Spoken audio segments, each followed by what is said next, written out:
In the grand theater of human relationships, there are actors who wear masks made of charm, grandiosity, and deceit. We often call them the illusionists, individuals driven by an insatiable hunger for control and admiration. When an illusionist first encounters the quiet observer, they believe they have struck gold. They see an open heart, a willing ear, and a spirit that naturally seeks the good in others. The illusionist calculates that this gentle soul will be an easy target, someone they can mold, drain, and command without ever facing a rebellion. They deploy their finest tricks, showering the empath with overwhelming affection, glittering promises, and a magnetic intensity that is designed to create a rapid, unbreakable bond. Most people would fall deeply into this beautiful trap, blinded by the dazzling performance. But the quiet observer processes the world differently. Their mind does not merely listen to words. It reads the silent energy lingering in the shadows of every conversation. Long before the first crack appears in the illusionist mask, the quiet observer feels a subtle shift in the air. This is their greatest natural defense, a profound intuition that operates like an internal compass. It is not magic, but rather an incredibly advanced form of pattern recognition born from a lifetime of watching human behavior. They notice the slight hesitation in a smile, the coldness behind a flattering compliment, the way the illusionist demands all the oxygen in the room.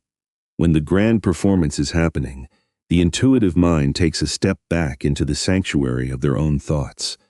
They slow down the rushing current of the relationship. They begin to ask themselves why everything feels so urgent, so perfectly orchestrated. The observer does not raise an alarm or cause a dramatic scene. Instead, they do something far more dangerous to the manipulator. They begin to watch with total clarity. The illusionist depends entirely on confusion. They need their victim to feel unmoored, doubting their own memory and questioning their own worth. They twist past conversations, shift blame flawlessly, and play the wounded victim when they themselves have caused the harm. This psychological warfare is designed to break the spirit. But the quiet observer possesses an emotional memory that is almost photographic. If a cruel word is spoken and later denied, the observer does not argue. They simply file the truth away in the vast library of their mind. They remember exactly how the moment felt, the exact tone of voice used, and the hidden intention beneath the lie. They do not need a confession from the illusionist to validate their own reality. When the manipulator attempts to twist the truth, the quiet soul remains anchored to their own inner knowing. This silent refusal to be confused is the first major victory. As the true nature of the manipulator comes into focus, the intuitive soul begins a masterclass in silent fortification. They start setting boundaries. To the outside world, a boundary might look like an argument or a loud demand for respect. But for the quiet observer, a boundary is an invisible line drawn in the sand, upheld with devastating calmness. They stop giving away their precious energy. They no longer rush to reply to demanding messages. They excuse themselves early from draining conversations. They stop offering deep emotional responses to manufactured drama. This shift is incredibly subtle at first. The illusionist simply feels that the air has grown cold. The boundless empathy they were so used to consuming is suddenly rationing itself. The manipulator attempts to turn up the pressure, using guilt or anger to force the door back open. But the intuitive mind knows the architecture of their own worth. The absolute refusal to engage in conflict drives the illusionist into a state of panic. They push harder, trying to find a crack in the armor. They may switch from cruelty back to the sweet, overwhelming affection they used in the beginning. But the quiet soul has already disconnected the emotional power supply. They watch the manipulator flail, recognizing the performance for exactly what it is. The observer may still smile politely. They may still nod in a professional setting, but the light behind their eyes has retreated behind a heavy fortress gate. The empathy that once flowed like a warm river is now a solid wall of ice.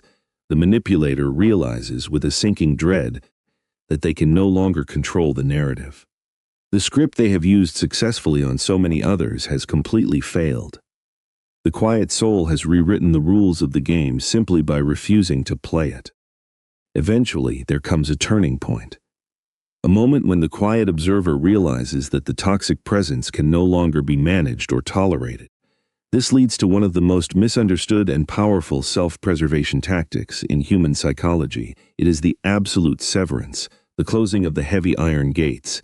It is not a temporary break, and it is certainly not a tactic to teach the other person a lesson. It is a profound, irreversible emotional checkout. When this decision is made, it is done with absolute clarity and quiet resolve. The observer does not owe the manipulator a final conversation. There is no dramatic farewell speech, no exchanging of insults, no demand for closure. The intuitive soul understands that seeking closure from someone committed to misunderstanding them is a fool's errand, and so they simply vanish from the manipulator's emotional landscape. The implementation of this severance is methodical and total. Numbers are blocked, digital connections are severed, shared spaces are navigated with a hollow, distant politeness if avoidance is impossible. To the manipulator, this is a devastating blow. They believe they are the center of the universe, the sun around which all planets must orbit. To be completely erased from someone's reality shatters their grand illusion. They may try to knock on the closed door, sending gifts, manufacturing emergencies, or deploying mutual acquaintances to pass on messages. But the silence they receive in return is deafening.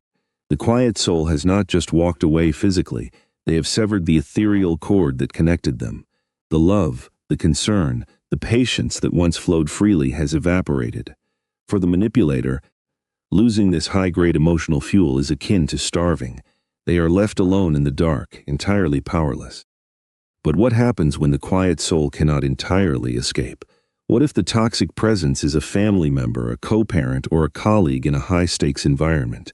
Here, the intuitive mind deploys a brilliant strategy of emotional camouflage. They become the most uninteresting, unresponsive version of themselves. They transform their vibrant, deeply emotional core into a smooth, gray stone.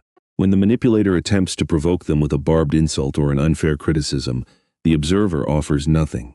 Their face remains relaxed. Their voice stays entirely flat. They respond with single, non-committal words. Yes, no, I see. The manipulator throws emotional daggers, expecting to draw tears or anger, but the daggers simply bounce off the smooth surface of the stone.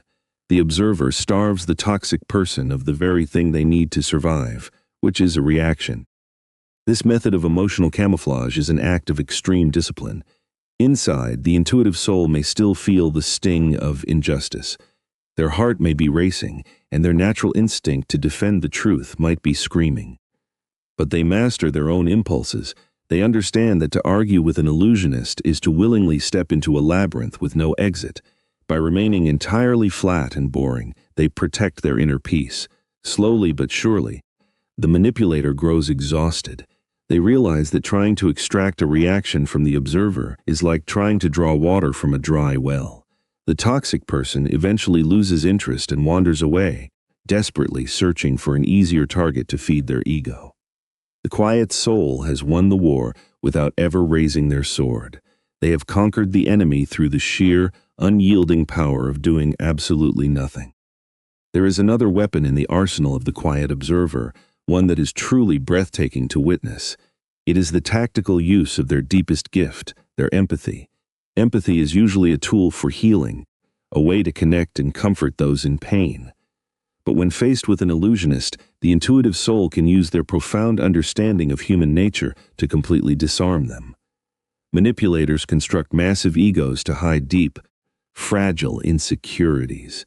They project strength because they are terrified of their own weakness. The quiet observer sees straight through the grand facade, right down to the frightened, empty core of the toxic person. When the manipulator tries to dominate a conversation or play the victim to an absurd degree, the observer does not react with anger. Instead, they respond with a calm, surgical observation. The observer might look the manipulator in the eye and say, softly and without malice, "That sounds like a very heavy burden to carry.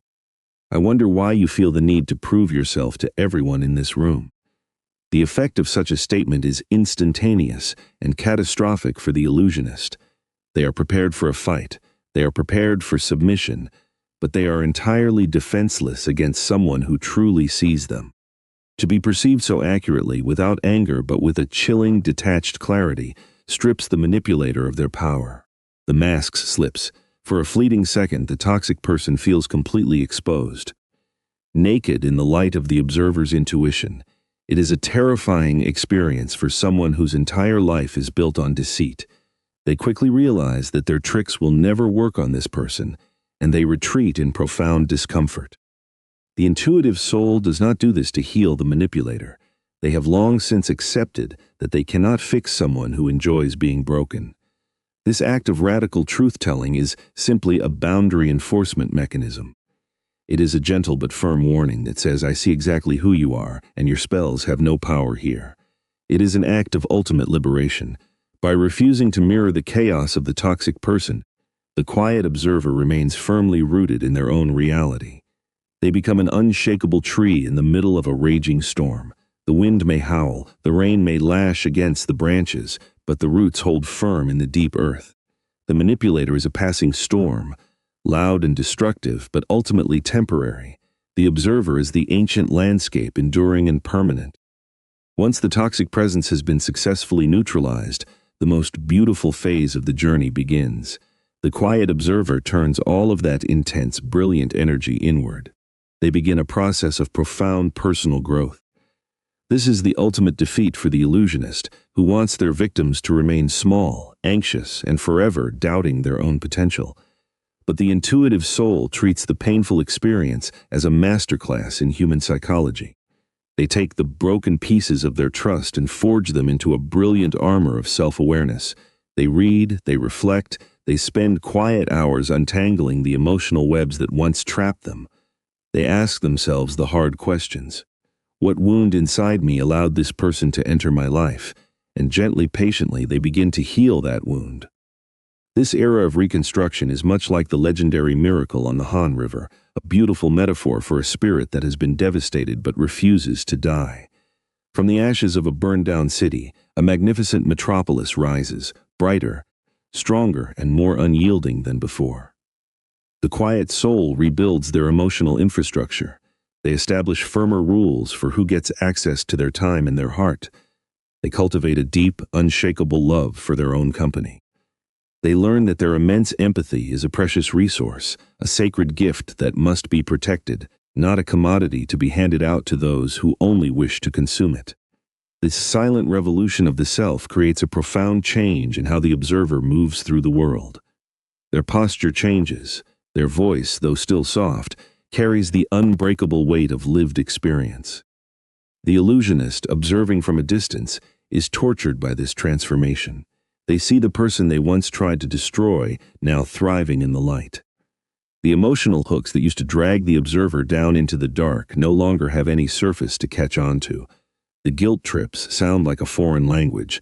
The flattery feels hollow and cheap. The dramatic emergencies are met with a serene, unbothered smile. The manipulator realizes that not only have they lost their source of emotional supply, but they have actually been the catalyst for the observer's ultimate empowerment.